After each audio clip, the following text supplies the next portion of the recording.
Después de mi cirugía, llamé a mi familia pidiendo alojamiento. Mi nuera huyó al Caribe con mi hijo, dejándome encerrada en un asilo. «No queremos drama», dijo. Al día siguiente recibió una carta de mi abogado. Lo que pasó después la hizo suplicar de rodillas. «Me alegra tenerte aquí. Sigue mi historia hasta el final y comenta desde qué ciudad me estás viendo, así podré ver hasta dónde ha llegado mi historia». El dolor en mi pecho no era solo de la cirugía, era algo mucho más profundo, algo que ningún bisturí podría reparar. Ahí estaba yo, Leonor Castillo, de 67 años, con tubos saliendo de mi cuerpo y el corazón literalmente remendado, marcando el número de mi único hijo por 5ª vez en 2 días. ¿Aló? La voz de Victoria sonó fría al otro lado de la línea, como siempre que se dirigía a mí. «Victoria, querida, soy yo, Leonor.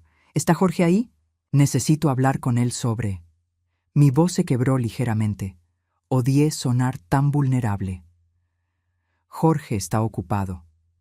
Su tono era cortante, sin una pizca de preocupación. «¿Qué necesitas?». Me tragué el orgullo. Después de criar a Jorge sola durante 23 años, después de trabajar 2 empleos para darle todo lo que necesitaba, después de vender mi casa para ayudarlo con el enganche de la suya, nunca pensé que llegaría el día en que tendría que suplicar por un poco de ayuda. Los doctores dicen que no puedo estar sola por al menos 6 semanas. La cirugía fue más complicada de lo esperado. Mi corazón. Hice una pausa, esperando aunque fuera un destello de compasión. «Necesito quedarme con ustedes hasta que me recupere». El silencio del otro lado fue ensordecedor. Podía escuchar el televisor de fondo y a Jorge riéndose de algo. Mi hijo estaba ahí, a metros de distancia, pero no se molestó en tomar el teléfono. «Leonor, sabes que eso no va a funcionar». Victoria suspiró como si le estuviera pidiendo que donara un riñón. «Jorge y yo tenemos nuestras rutinas, tenemos nuestros planes. No podemos lidiar con el drama de cuidar a una persona enferma ahora mismo». Drama. Esa palabra se clavó en mi pecho como un cuchillo. ¿Llamaba drama a mi recuperación después de una cirugía que pudo haberme matado? No sería drama, Victoria. Solo necesito un lugar donde quedarme. Puedo cuidarme sola la mayor parte del tiempo. Solo necesito. «Leonor, ya tomamos una decisión». Su voz se volvió aún más fría. «Encontramos un lugar perfecto para ti. Un lugar donde tendrás cuidado profesional las 24 horas. Es mucho mejor que estar aquí molestándonos a todos». Mi sangre se heló. ¿Un lugar? ¿Qué clase de lugar? Un hogar de ancianos. Golden Sunset Manor. Es muy lindo, ya lo visitamos. Tienen enfermeras, actividades, todo lo que necesitas. Jorge ya firmó los papeles. Te recogen mañana a las 10 de la mañana. Las palabras me golpearon como una bofetada. Un hogar de ancianos, sin consultarme, sin siquiera preguntarme qué quería. Jorge, mi Jorge, el niño que solía acurrucarse conmigo durante las tormentas, había firmado papeles para internarme como si fuera un perro que ya no querían. ¿Jorge firmó qué? Mi voz salió como un susurro estrangulado. Los papeles de admisión. Alguien tiene que ser responsable, y obviamente no puedes tomar decisiones importantes en tu estado. Victoria hablaba como si estuviera explicándole algo a una niña tonta.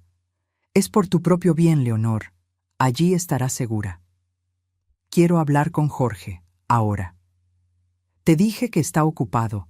Estamos empacando para nuestro viaje al Caribe. Nos vamos pasado mañana, 2 semanas en San Juan. Jorge necesita vacaciones después de todo este estrés». «Estrés. ¿Qué estrés? ¿El estrés de tener una madre que casi se murió en una mesa de operaciones? ¿El estrés de fingir que les importaba aunque fuera un poquito?» «Victoria, por favor. Soy su madre. He estado ahí para él toda su vida. Cuando su padre murió, trabajé día y noche para que no le faltara nada. Pagué su universidad, lo ayudé a comprar su casa, nunca le pedí nada a cambio. Solo necesito un poco de ayuda ahora». «Exactamente». Su tono se volvió triunfante, como si hubiera ganado un argumento. «Hiciste todo eso, y ahora Jorge tiene su propia vida, su propia familia. No puede estar cargando con responsabilidades del pasado. Responsabilidades del pasado. Eso era yo para ellos. Una responsabilidad molesta del pasado de Jorge». Dame a mi hijo, Victoria. Jorge no quiere hablar contigo ahora mismo. Está muy alterado por toda esta situación. Es mejor que te acostumbres a la idea del hogar de ancianos. Va a ser bueno para ti. Vas a hacer amigos de tu edad. La línea se cortó. Me quedé ahí, sosteniendo el teléfono contra mi oído, escuchando el tono demarcado como si fuera el sonido de mi corazón parándose otra vez. Al día siguiente, a las 10 en punto de la mañana, llegó una ambulancia a buscarme. No Jorge, no Victoria. Solo 2 paramédicos que me trataron con amabilidad profesional mientras empacaban mis pocas pertenencias en bolsas de plástico. Golden Sunset Manor resultó ser todo lo contrario de dorado. El edificio era gris, con pasillos que olían a desinfectante y tristeza. Mi habitación era una caja pequeña, con una cama angosta, un armario diminuto y una ventana que daba al estacionamiento. La enfermera que me recibió, una mujer corpulenta llamada Patricia, revisó mis papeles con expresión aburrida. «Veo que su familia ya se fue de viaje», dijo sin levantar la vista. «Qué conveniente para ellos. Conveniente». Esa palabra resonó en mi cabeza todo el día. Mientras me instalaba en mi nueva vida de cartón, mientras veía a otros residentes arrastrando los pies por los pasillos, mientras comía puré de papas que sabía a agua, esa palabra no me dejaba en paz. Era conveniente deshacerse de mí. Era conveniente irse de vacaciones sin la carga de una madre enferma. Era conveniente firmar papeles y fingir que era por mi bien. Esa noche, acostada en una cama que no era mía, en una habitación que olía a moho y abandono, lloré por primera vez desde la muerte de mi esposo. Lloré por la hija que nunca tuve, la que me habría cuidado con amor. Lloré por el hijo que perdí, no a la muerte, sino a la indiferencia. Y lloré por la mujer que había sido, la que había dado todo y ahora se encontraba sin nada. Al día siguiente descubrí que no era la única. La señora Martínez en la habitación de al lado también había sido depositada por su familia. Su nuera le había dicho exactamente las mismas palabras. Era por su propio bien. Pero había algo en los ojos de Patricia, la enfermera, cuando miraba mi expediente. Algo que me decía que esta historia estaba lejos de terminar. La primera semana en Golden Sunset Manor pasó como una neblina de medicamentos y resignación. Pero cuando comenzó la segunda semana, algo en mí se despertó. Tal vez fueron las historias de los otros residentes, o tal vez fue ver a la señora Chen llorar porque su familia vendió su casa sin decirle. Pero de repente, comencé a recordar cosas que había enterrado durante años. Victoria siempre ha sido muy organizada, me dijo la señora Martínez mientras compartíamos el desayuno insípido del hogar. Había estado escuchando mis quejas sobre mi nuera durante días. ¿Nunca te pareció raro lo mucho que se interesaba en tus finanzas? Me quedé con la cuchara a medio camino hacia la boca. ¿A qué te refieres? Mi nuera hacía lo mismo, siempre preguntando sobre el testamento, sobre las inversiones, sugiriendo que simplificara mi vida. La señora Martínez tenía 81 años, pero sus ojos eran agudos como navajas. Al principio pensé que era porque se preocupaba. Las palabras de la señora Martínez rebotaron en mi cabeza todo el día. Esa noche, sola en mi cama angosta, comencé a recordar. Y lo que recordé me hizo sentir como si hubiera estado ciega durante años. Victoria siempre había mostrado un interés inusual en mis asuntos financieros. Desde el primer año de matrimonio con Jorge, había comenzado con comentarios aparentemente inocentes. «Leonor, ¿tienes tantas cuentas bancarias? ¿No sería más fácil consolidar todo en una sola?» «Oh, esa póliza de seguro tuya es tan complicada. Jorge podría ayudarte a simplificarla». Recordé cómo, poco a poco, Victoria había comenzado a acompañarme a mis citas en el banco. «Para ayudarte a recordar todo», decía con esa sonrisa dulce que ahora me daba náuseas. A nuestra edad es fácil confundirse con tantos números. A nuestra edad. Yo tenía 58 años en ese entonces. 58, no 80. Pero Victoria hablaba como si ya estuviera senil. Y luego estaban las sugerencias constantes sobre mis pertenencias. «Leonor, tienes tantas cosas viejas. ¿No te gustaría donar algunas? Sería muy generoso de tu parte». Cada vez que visitaba mi casa, Victoria encontraba algo que consideraba innecesario: el juego de vajilla de mi abuela, las joyas que me había dado mi esposo, los muebles antiguos que había heredado de mi madre. «Es que ocupan tanto espacio», decía. «Y honestamente Jorge y yo tenemos un estilo más moderno. Estas cosas no van con nuestra decoración». Pero ahora recordaba algo más: la forma en que Victoria siempre tomaba fotos de mis cosas. «Para recordar», decía, «por si algún día quieres hacer un inventario del seguro». En ese momento me pareció considerado. Ahora me daba cuenta de que había estado catalogando mis pertenencias como un tasador. La tercera semana en el hogar, recibí la visita de mi antigua vecina, la señora Rodríguez. Había sido mi amiga durante 15 años, pero en los últimos 5 había perdido contacto con ella. Ahora recordaba por qué. «Leonor, Dios mío, ¿qué haces aquí?». La señora Rodríguez se veía horrorizada. «Jorge me dijo que habías decidido mudarte a un hogar de ancianos porque te sentías muy sola». «¿Jorge había dicho que había sido mi decisión?». La sangre me hirvió. «Eso no es verdad, Carmen. Ellos me trajeron aquí después de mi cirugía». Carmen frunció el ceño. «Pero Jorge me explicó que tú habías insistido.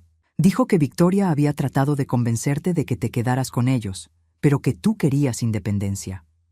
La mentira era tan elaborada, tan perfectamente construida, que me quedé sin palabras. No solo me habían abandonado, sino que habían reescrito la historia para que pareciera que había sido mi elección. «Carmen», dije cuidadosamente, «¿cuándo fue la última vez que hablaste conmigo directamente?». Ella pensó por un momento. «Hace como 5 años. Cada vez que te llamaba, Victoria contestaba y decía que estabas durmiendo, o en el doctor, o que no te sentías bien para hablar. Dijo que te habías vuelto muy antisocial después de los 60. Antisocial. Otra mentira. Victoria había estado interceptando mis llamadas, alejándome de mis amigas, creando una narrativa donde yo era una vieja difícil que se aislaba sola. ¿Y mis otras amigas? Todas pensamos lo mismo. Jorge nos explicó que habías desarrollado una especie de paranoia, que desconfiabas de la gente. Dijo que era mejor darte espacio». Carmen me tomó la mano. «Leonor, si hubiéramos sabido la verdad». Esa noche no pude dormir. Mi mente trabajaba como una máquina, desentrañando años de manipulación sutil. Victoria había sido como un cirujano, cortando cuidadosamente cada conexión que yo tenía con el mundo exterior.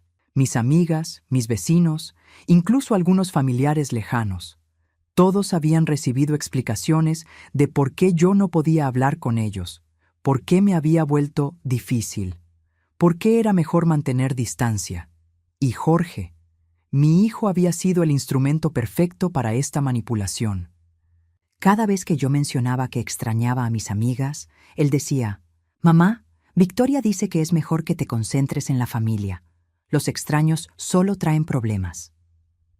Cuando intentaba hacer planes sociales, siempre había una razón por la cual Victoria necesitaba que me quedara en casa. «Jorge está muy estresado en el trabajo. Necesita que estés aquí para apoyarlo». «Oh, los doctores dijeron que no deberías cansarte tanto socializando». ¿Qué doctores? Nunca había tenido problemas de salud serios antes de la cirugía, pero Victoria siempre hablaba como si fuera frágil, como si necesitara protección constante. La 4ª semana, otro recuerdo me golpeó como un martillo. El año pasado, Victoria había insistido en que actualizara mi testamento. «Para que todo esté en orden», había dicho, «en caso de que algo te pase». Había sugerido un abogado específico, un amigo de un amigo. «Es mucho más barato que esos abogados caros del centro», había insistido, «y entiende las necesidades de las familias». El abogado había sido amable pero extrañamente enfocado en asegurar que Jorge fuera el único beneficiario de todo. «Es lo más simple», había explicado, «sin complicaciones para su hijo». Cuando mencioné que quería dejar algo para caridad, Victoria había fruncido el ceño. «Leonor, Jorge va a necesitar todo eso. Los tiempos están difíciles. Sería egoísta dar dinero a extraños cuando tu propio hijo podría necesitarlo». ¿Egoísta? ¿Dar a caridad era egoísta, pero abandonar a tu madre en un hogar de ancianos no? Mientras más recordaba, más claro se volvía el patrón. Victoria había pasado años construyendo una jaula invisible alrededor de mí, una jaula hecha de preocupación, de sugerencias útiles, de lo que es mejor para ti. Y yo había sido la cómplice perfecta. Había querido tanto ser una buena suegra, una madre que no interfería, que había permitido que Victoria tomara control de mi vida pedazo por pedazo. La quinta semana, la señora Martínez me trajo un periódico. «Pensé que querrías ver esto», dijo, señalando la sección de bienes raíces.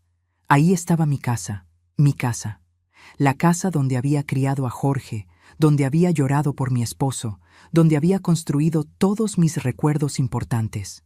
Estaba en venta. El precio era de $450,000. Victoria había puesto mi casa en venta sin decirme. El shock de ver mi casa en venta me dejó paralizada durante horas. Me quedé sentada en la sala común del hogar, sosteniendo el periódico con manos temblorosas, leyendo una y otra vez el anuncio como si las palabras fueran a cambiar mágicamente. Casa familiar de 3 habitaciones, completamente renovada, jardín maduro. Propietarios motivados, venta rápida. Propietarios motivados. Esas palabras me quemaron. Yo era la propietaria.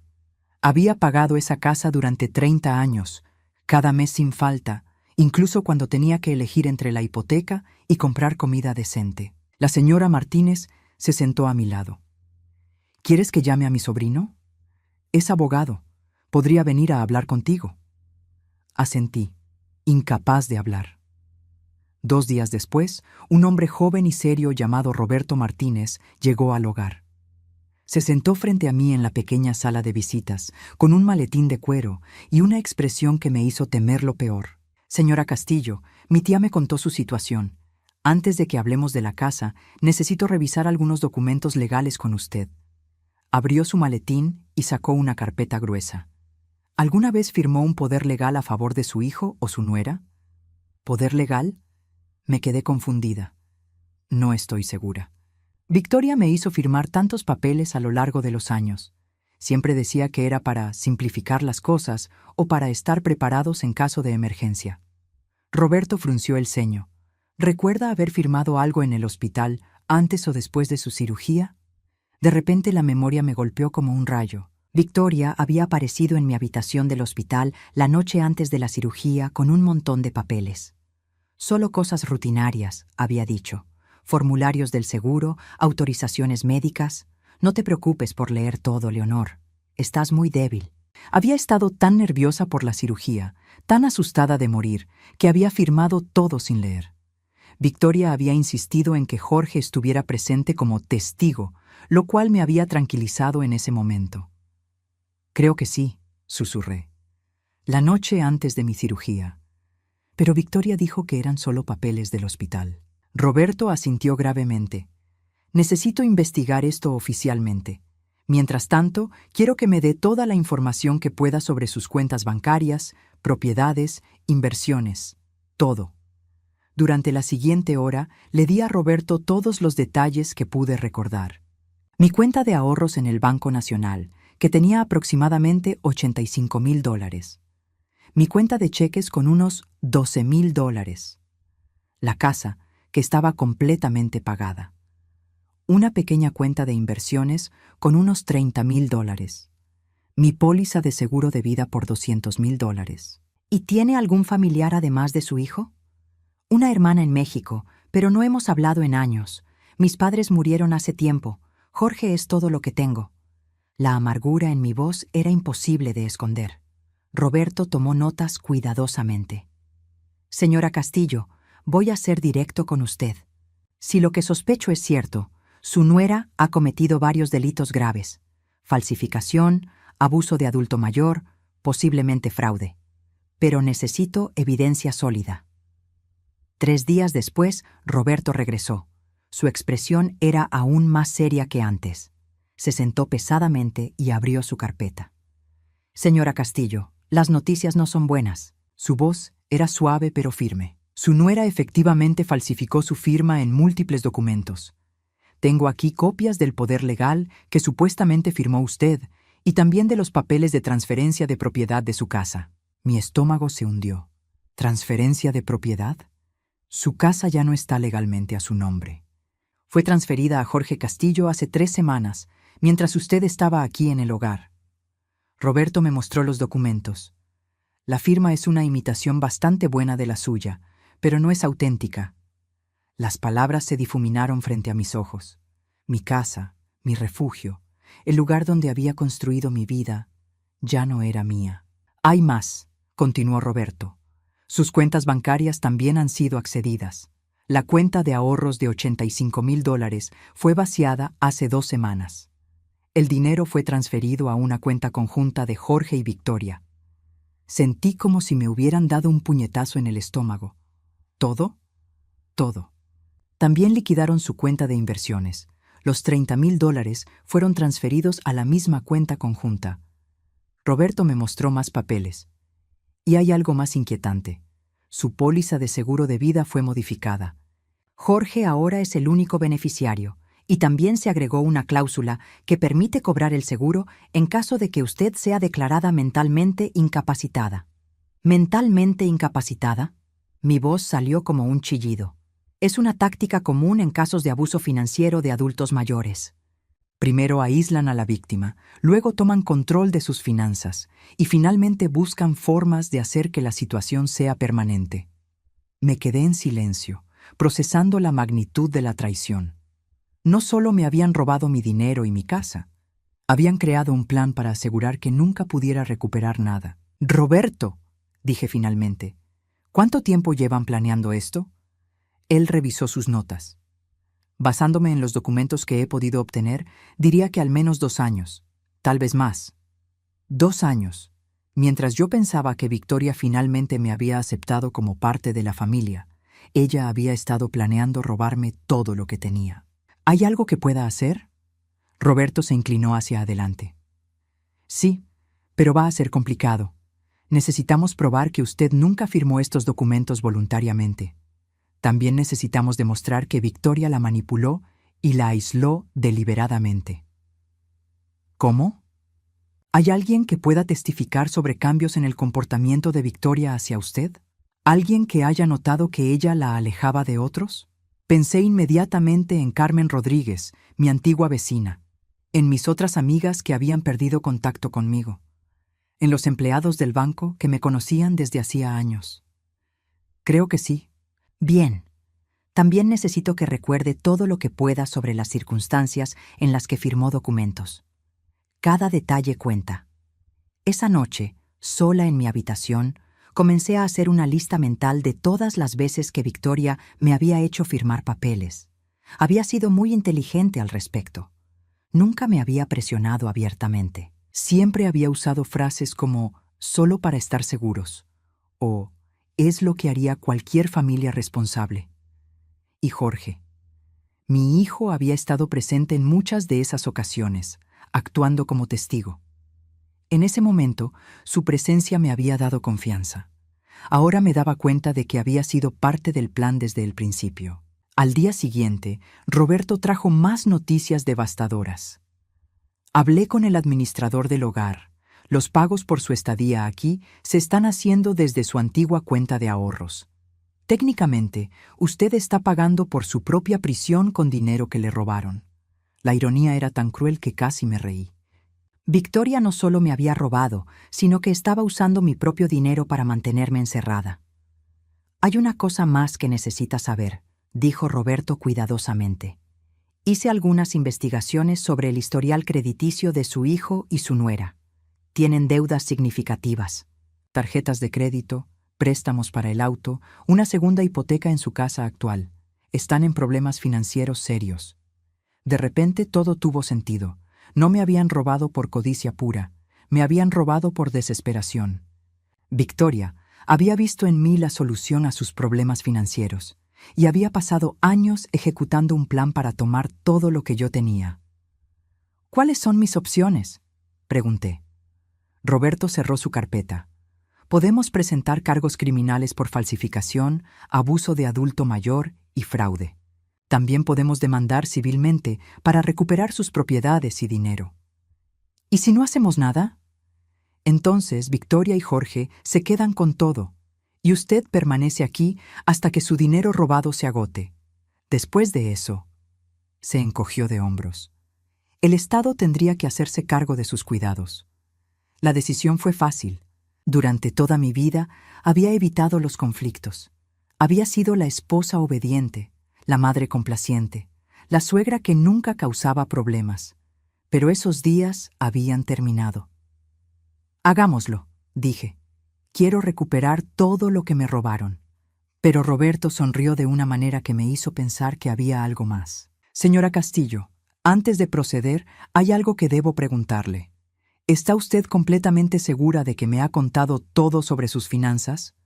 La pregunta me confundió. ¿A qué se refiere? Es que encontré algunos registros interesantes durante mi investigación.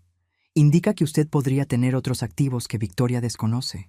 La pregunta de Roberto me dejó helada. Durante un momento largo nos miramos fijamente. Luego, algo dentro de mí se quebró.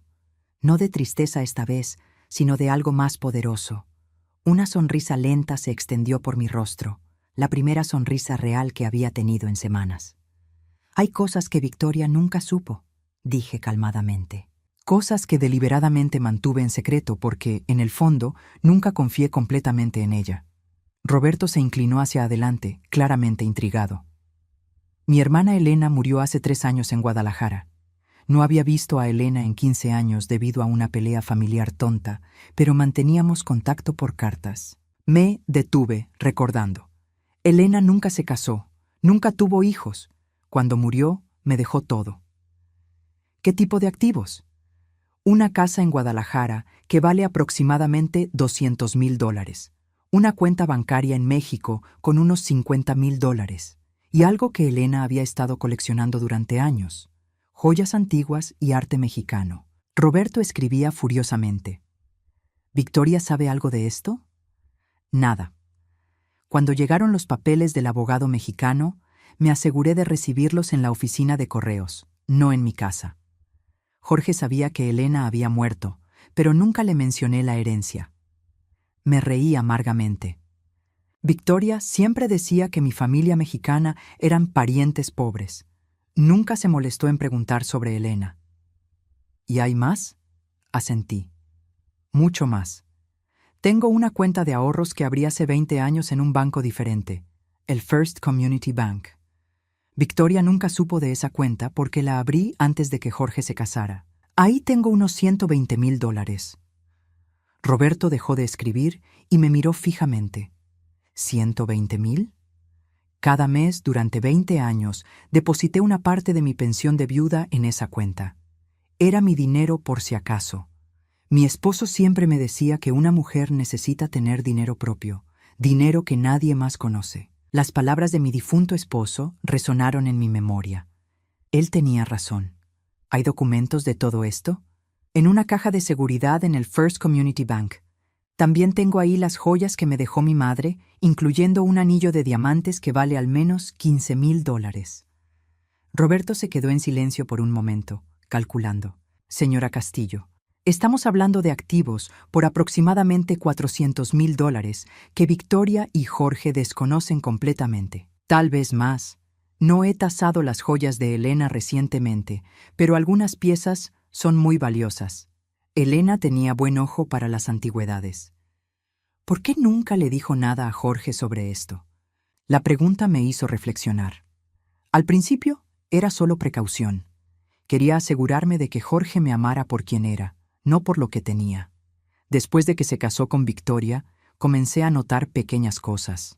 La forma en que ella siempre preguntaba sobre dinero, cómo calculaba mentalmente el valor de mis pertenencias. Algo me decía que debía mantener secretos algunos activos. Su instinto la salvó. Mi instinto y mi esposo muerto. Él solía decir que si una persona solo muestra interés en tu dinero, eventualmente encontrará una forma de tomarlo todo. Roberto cerró su libreta. Señora Castillo, esto cambia todo. No solo podemos recuperar lo que le robaron, sino que tenemos los recursos para llevar este caso hasta las últimas consecuencias. Durante los siguientes días, Roberto trabajó con una eficiencia que me impresionó. Primero, aseguró todos mis activos secretos, transfiriendo la cuenta mexicana a un banco estadounidense y consolidando todo bajo nuevas medidas de seguridad. También contraté a un investigador privado, me dijo durante su tercera visita. Necesitamos documentar completamente el patrón de abuso y manipulación de Victoria.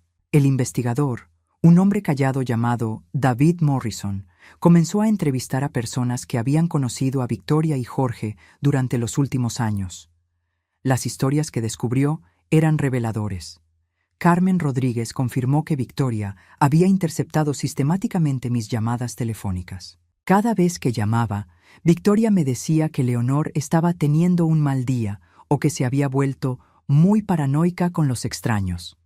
El gerente de mi banco anterior recordaba claramente mis visitas con Victoria.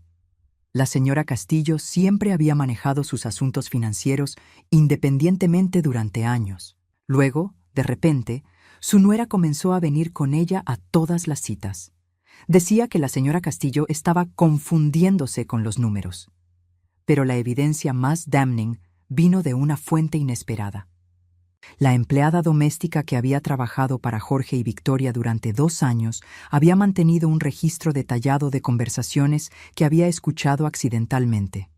La señora Victoria siempre hablaba por teléfono sobre la situación de la vieja, testificó la empleada. Decía cosas como una vez que tengamos todo transferido o cuando finalmente esté fuera del camino. También escuché cuando planearon el viaje al Caribe. La señora Victoria dijo que era el momento perfecto porque la señora Leonor estaría seguramente instalada en el hogar y fuera de sus cabellos. Roberto también descubrió algo que me heló la sangre. Victoria había estado investigando cómo declarar a alguien mentalmente incompetente. Había consultado con 3 abogados diferentes sobre el proceso legal para obtener tutela completa sobre un adulto mayor. Está claro que este era solo el primer paso, me explicó Roberto. Una vez que tuvieran control de sus finanzas conocidas, habrían procedido a tener usted declarada incompetente. Eso les habría dado control total sobre su vida. La realización me golpeó como un martillo. Victoria no solo había planeado robarme, había planeado borrar mi autonomía completamente. Yo habría pasado el resto de mi vida como una prisionera legal, sin derechos, sin voz, completamente a merced de personas que me veían como una carga molesta. ¿Qué hacemos ahora?, pregunté. Roberto sonrió, y era una sonrisa que daba miedo. Ahora, señora Castillo, atacamos, pero lo hacemos inteligentemente. El plan que Roberto diseñó era elegante en su simplicidad. Primero, presentaría cargos criminales contra Victoria por falsificación, abuso de adulto mayor y fraude. Simultáneamente, presentaría una demanda civil para recuperar todos los activos robados. Pero aquí está la parte hermosa, me explicó. Debido a que usted tiene recursos sustanciales que ellos desconocen, podemos permitirnos los mejores abogados. Mientras tanto, Jorge y Victoria están quebrados y enfrentando cargos criminales. No podrán permitirse una defensa adecuada. También había contratado a un especialista en recuperación de activos. Una vez que presentemos los cargos, podemos congelar todas sus cuentas bancarias y poner un gravamen sobre su casa para asegurar que no puedan esconder o gastar más de su dinero robado. ¿Y el viaje al Caribe? Roberto consultó su calendario. Regresan en 3 días. Los cargos se presentarán mañana.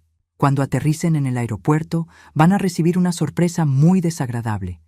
Esa noche, por primera vez desde que llegué al hogar, dormí profundamente. No era solo alivio lo que sentía, era algo más poderoso, anticipación. Durante años había sido la víctima silenciosa, la madre que nunca se quejaba, la suegra que nunca causaba problemas, la mujer que siempre ponía las necesidades de otros antes que las suyas. Pero esa mujer había muerto en la mesa de operaciones. La mujer que había despertado era diferente, más fuerte, más inteligente y definitivamente más peligrosa. Victoria había cometido un error fatal. Había subestimado completamente a su víctima. Había asumido que yo era una vieja indefensa sin recursos ni opciones. Estaba a punto de descubrir qué tan equivocada estaba. Al día siguiente, Roberto llegó temprano con una sonrisa triunfante. Los papeles han sido presentados. Los cargos criminales están en el sistema. La demanda civil se presentó esta mañana, y hay una orden de congelación de activos esperándolos. ¿Cuánto tiempo crees que tome? Con la evidencia que tenemos, no mucho tiempo. Victoria dejó un rastro de papel muy claro. Su avaricia la hizo descuidada. Me reí. Su avaricia y su arrogancia. Nunca se le ocurrió que yo podría tener recursos propios. Hay una cosa más, dijo Roberto, sacando un sobre grueso de su maletín. Los documentos de transferencia para sacarla de este hogar. Oficialmente, usted se va mañana. Miré el sobre y luego a Roberto. ¿A dónde voy? A donde usted quiera, señora Castillo. Con sus recursos, puede permitirse los mejores cuidados disponibles. O puede vivir independientemente si prefiere. La decisión es completamente suya. Completamente mía. Esas palabras eran música para mis oídos. El día que Victoria y Jorge regresaron del Caribe fue el día más satisfactorio de mi vida. Yo no estaba ahí para verlo personalmente, pero Roberto me mantuvo informada hora por hora de lo que estaba sucediendo. A las 2 de la tarde, su vuelo aterrizó en el aeropuerto. A las 2:30, 2 oficiales los estaban esperando en la puerta de llegadas con órdenes de arresto. A las 3, Victoria estaba siendo procesada por falsificación, abuso de adulto mayor y fraude. Jorge, como cómplice, enfrentaba cargos similares. Mientras tanto, yo estaba en mi nueva habitación en Sunset Gardens, una residencia de lujo para adultos mayores que había elegido cuidadosamente. No era un hogar de ancianos. Era más como un hotel de 5 estrellas con servicios médicos disponibles. Mi suite tenía vista al jardín, una cocina pequeña y, lo más importante, una cerradura que solo yo controlaba. Los abogados de Victoria intentaron argumentar que los cargos eran una venganza maliciosa de una mujer mentalmente inestable, me informó Roberto esa tarde. Pero cuando presentamos toda la evidencia que habíamos recopilado, incluyendo las grabaciones de la empleada doméstica y los testimonios de sus víctimas anteriores, el juez negó la fianza. ¿Víctimas anteriores? Roberto asintió con satisfacción. El investigador privado descubrió que Victoria había hecho esto antes. Hace 8 años, en otra ciudad, convenció a un viudo de 70 años de que le transfiriera sus bienes. Cuando la familia del hombre se dio cuenta, Victoria ya había desaparecido con el dinero. Por eso se mudó aquí. La imagen se volvió más clara. Victoria no era solo una nuera codiciosa, era una depredadora profesional que se especializaba en manipular adultos mayores vulnerables. Jorge alega que no sabía nada sobre el historial de Victoria, continuó Roberto. Dice que pensaba que todo era legítimo. ¿Y tú le crees? Roberto se encogió de hombros. Importa poco lo que yo crea. Firmó como testigo en documentos falsificados. En el mejor de los casos, fue negligentemente estúpido. En el peor, fue un cómplice completo. A las 5 de la tarde recibí la primera llamada de Jorge. Su voz sonaba desesperada, quebrada. «Mamá, por favor, tienes que ayudarme. Hay un malentendido terrible. Victoria dice que tú estás diciendo mentiras sobre nosotros». La audacia de la declaración casi me hizo reír. ¿Mentiras, Jorge? ¿Como la mentira de que yo decidí ir al hogar de ancianos por mi cuenta? Silencio. Luego, mamá, sé que cometimos errores, pero puedes arreglar esto. Solo tienes que retirar los cargos. ¿Por qué haría eso? Porque soy tu hijo, porque me amas, porque la familia se perdona mutuamente. La manipulación emocional era tan obvia que me dolía. Jorge, cuando te necesitaba después de mi cirugía, ¿dónde estaba esa lealtad familiar? Cuando Victoria me decía que era una carga, ¿dónde estaba ese amor? Victoria dice que estás confundida, que la medicación te está afectando el juicio. Jorge, mi voz se volvió fría como el hielo. Victoria es una criminal. Ha robado a adultos mayores antes. ¿Sabías eso? Otro silencio largo. No, eso no puede ser verdad. Es verdad. Y tú la ayudaste a robarme a mí. Mamá, por favor, si me ayudas ahora podemos arreglar las cosas. Podemos ser una familia otra vez. No, Jorge, ya no podemos. Colgué el teléfono. 5 minutos después sonó otra vez. Esta vez era Victoria. Leonor, escúchame muy cuidadosamente. Su voz había perdido toda pretensión de dulzura. Era pura veneno. Si no retiras estos cargos ridículos, voy a destruir a Jorge. ¿Es eso lo que quieres? ¿Destruir a tu propio hijo? Victoria, tú ya destruiste a Jorge. Yo solo estoy limpiando el desastre. No tienes idea de con quién te estás metiendo, Siseo. Tengo conexiones. Tengo formas de hacer que tu vida sea miserable. ¿Más miserable que abandonarme en un hogar de ancianos después de robar mi casa y mi dinero? Me reí. Victoria, ya jugaste tu peor carta. No te queda nada. Soy la esposa de tu hijo. Soy parte de tu familia. No, dije calmadamente. Eres una criminal que manipuló a mi hijo, y ahora vas a pagar las consecuencias. La línea se cortó. Media hora después, Roberto me llamó. Victoria acaba de despedir a su abogado público y contrató a un bufete privado, me informó. Aparentemente, pidió prestado dinero contra la casa de Jorge para pagar los honorarios legales. ¿Puede hacer eso? Técnicamente sí, si Jorge firmó los papeles, pero es una mala decisión financiera. Están gastando dinero que no tienen en una defensa que probablemente no tendrá éxito. Al día siguiente, las cosas se pusieron más interesantes. El investigador privado había estado monitoreando las actividades de Victoria y Jorge, y descubrió algo fascinante. Victoria ha estado contactando a sus antiguos cómplices, me explicó Roberto. Aparentemente, tiene una red de personas que la han ayudado con estafas anteriores. Está tratando de coordinar una estrategia para culpar a otros. ¿Qué significa eso para nosotros? Significa que está entrando en pánico. Y cuando los criminales entran en pánico, cometen errores. El error llegó 2 días después. Victoria, en un acto de desesperación absoluta, intentó contactar a mis antiguas amigas para convencerlas de que testificaran sobre mi supuesta deterioro mental. Pero había un problema. Todas mis amigas ya habían sido entrevistadas por nuestro equipo legal. Carmen Rodríguez me llamó directamente.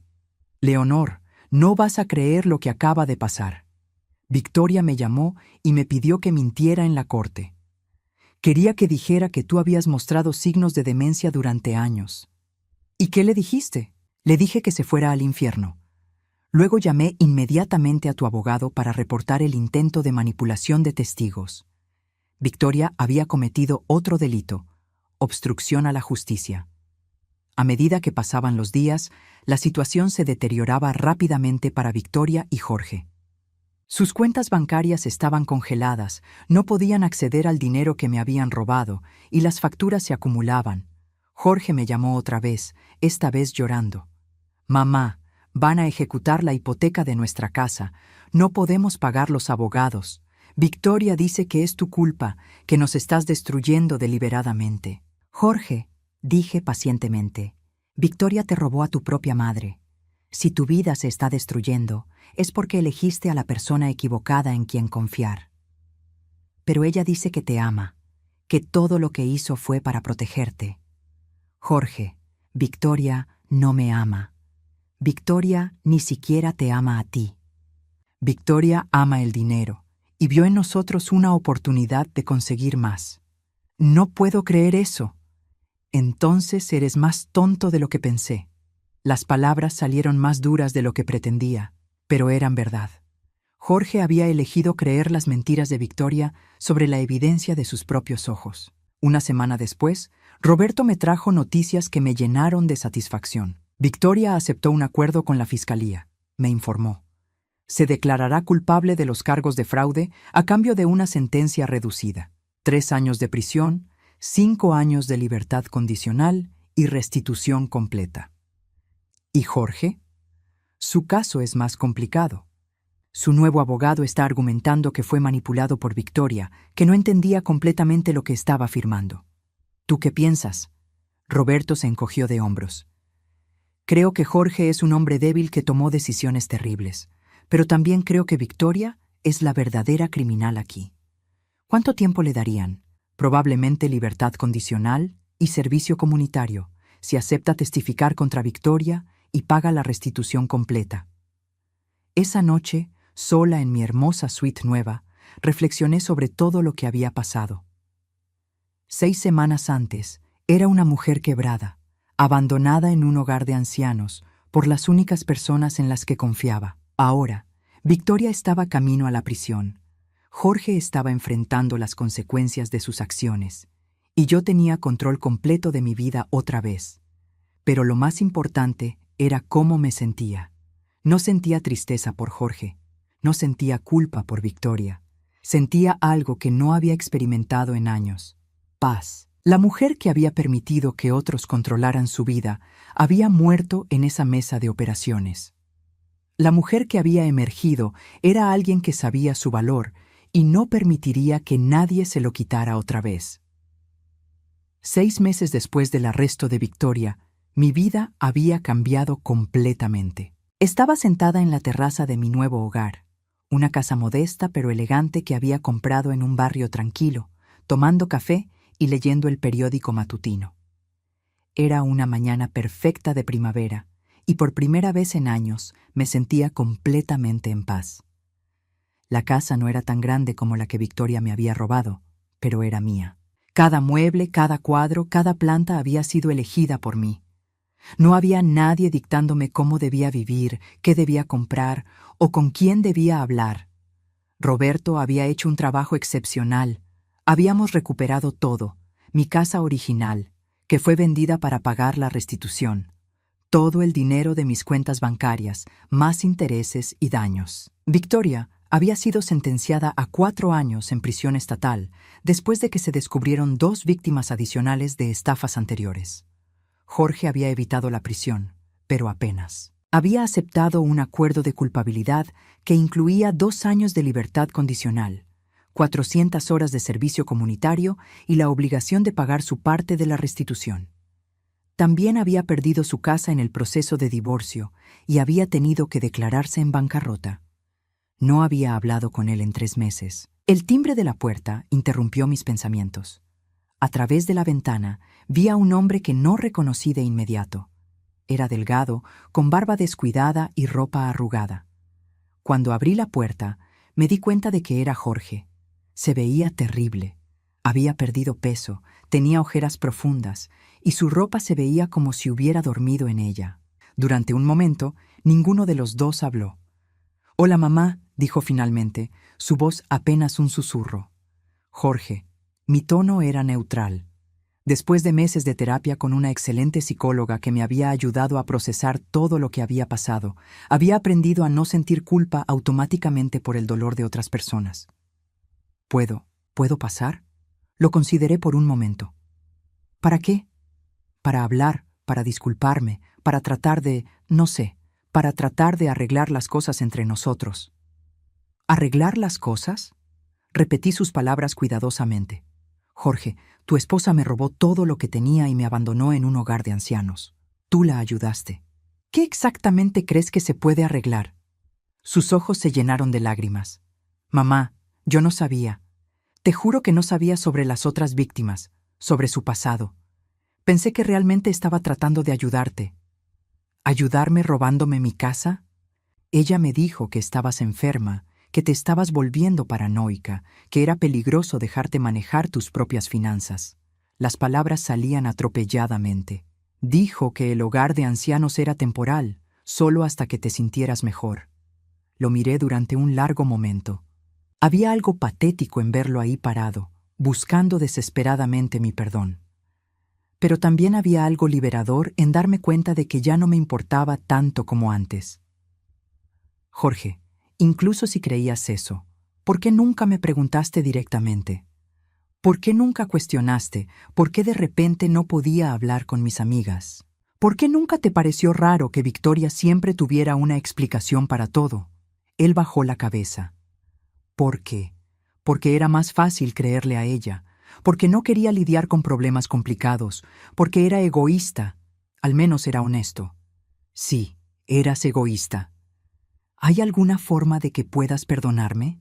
¿Alguna forma de que podamos reconstruir nuestra relación? La pregunta que había estado esperando. La pregunta para la cual había estado preparando mi respuesta durante meses. Jorge, siéntate en el porche. Vamos a tener una conversación. Nos sentamos en las sillas de mimbre que había comprado la semana anterior. Jorge se veía nervioso, esperanzado. Yo me sentía extrañamente calmada. Durante toda tu vida, comencé, te di todo lo que pude. Trabajé 2 empleos para pagarte la universidad. Te ayudé con el enganche de tu casa. Nunca te pedí nada a cambio, porque pensé que eso era lo que hacían las madres. Pero cuando realmente te necesité, cuando estaba vulnerable y asustada después de una cirugía que pudo haberme matado, me abandonaste. Mamá, no he terminado. Mi voz era firme pero no cruel. No solo me abandonaste, permitiste que tu esposa me robara, me mintiera, me aislara de mis amigos y me tratara como si fuera un estorbo. Y cuando finalmente descubrí la verdad y busqué justicia, tu primera reacción fue pedirme que protegiera a la mujer que me había destruido. Jorge estaba llorando ahora, pero yo continué. Así que para responder tu pregunta, no creo que podamos reconstruir la relación que teníamos antes. Esa relación estaba basada en que yo daba y tú tomabas. Estaba basada en que yo siempre perdonaba y tú nunca tenías que enfrentar consecuencias reales. Entonces, ¿eso es todo? ¿Ya no somos familia? Jorge, sigues siendo mi hijo. Siempre lo serás. Pero ya no soy la madre que era antes. Ya no soy la mujer que sacrifica su propia felicidad para evitar que otros se sientan incómodos. Me levanté y fui adentro por un momento. Regresé con un sobre. Este es un cheque por $5,000, le dije. Sé que estás pasando por dificultades financieras. Considera esto mi última contribución a tu bienestar como madre. Jorge miró el sobre con sorpresa. Mamá, yo no puedo. Sí puedes, pero hay condiciones. Saqué una hoja de papel de mi bolsillo. Estas son mis condiciones para cualquier relación futura que podamos tener. Leyó las condiciones en voz alta, su voz quebrándose. Número 1. No más mentiras. Si me preguntas algo, espero la verdad completa. Número 2. No más manipulación emocional. No usarás nuestra relación familiar para conseguir cosas de mí. Número 3. Respeto por mis decisiones. No cuestionarás cómo elijo vivir mi vida o gastar mi dinero. Número 4. Responsabilidad personal. No esperarás que rescate las consecuencias de tus malas decisiones. Número 5. Contacto limitado. Puedes llamarme una vez al mes. Puedes visitarme si haces cita previa. Cuando terminó de leer, me miró con una expresión que no pude descifrar. ¿Y si acepto estas condiciones? Entonces podremos intentar construir una nueva relación. Una relación de adultos basada en respeto mutuo, no en obligaciones familiares. ¿Y si no las acepto?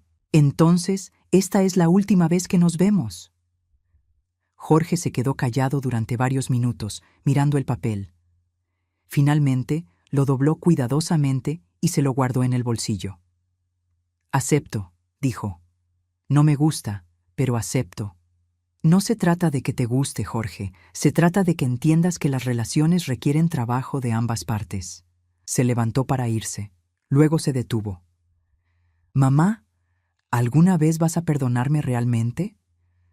La pregunta me sorprendió por su simplicidad. Jorge, ya te perdoné. Pero perdonar no significa olvidar, y no significa que las cosas vuelvan a ser como antes. Significa que ya no cargo con rabia hacia ti. Significa que te deseo bien. Pero también significa que ya no voy a permitir que lastimes mi vida. Después de que se fue, me quedé sentada en el porche durante 1 hora, procesando la conversación. No me sentía triste ni aliviada. Me sentía libre. Esa tarde, mi amiga Carmen Rodríguez vino a visitarme. Habíamos restablecido nuestra amistad y ahora nos veíamos regularmente. ¿Cómo te sientes después de ver a Jorge?, me preguntó mientras tomábamos té en la cocina. Extrañamente bien, admití. Por primera vez siento que tengo control de la situación. ¿Crees que cumplirá con tus condiciones?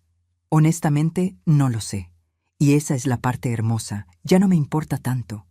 Si lo hace, tendremos una oportunidad de construir algo nuevo. Si no lo hace, mi vida seguirá siendo maravillosa sin él. Carmen sonrió. Me encanta esta nueva versión de ti, Leonor. Es más fuerte. No es que sea más fuerte, reflexioné. Es que finalmente entiendo mi propio valor. Entiendo que merezco respeto, que merezco ser tratada con dignidad y que no tengo que aceptar menos solo porque alguien comparte mi sangre. Esa noche, mientras me preparaba para dormir en mi propia cama, en mi propia casa, con mi propia vida finalmente bajo mi control, me di cuenta de algo importante. Victoria había intentado destruirme, pero en realidad me había liberado. Al robarme todo lo que pensaba que tenía, me había forzado a descubrir lo que realmente tenía: fortaleza, inteligencia, recursos y la capacidad de construir una vida nueva desde cero. Jorge había intentado mantenerme en el papel de madre sacrificada, pero al traicionarme tan completamente, me había liberado de esa obligación. A los 67 años, finalmente había aprendido la lección más importante de mi vida: que merecía ser feliz, que merecía respeto y que tenía el poder de crear la vida que quería. Y por primera vez en décadas, esa vida era completamente mía.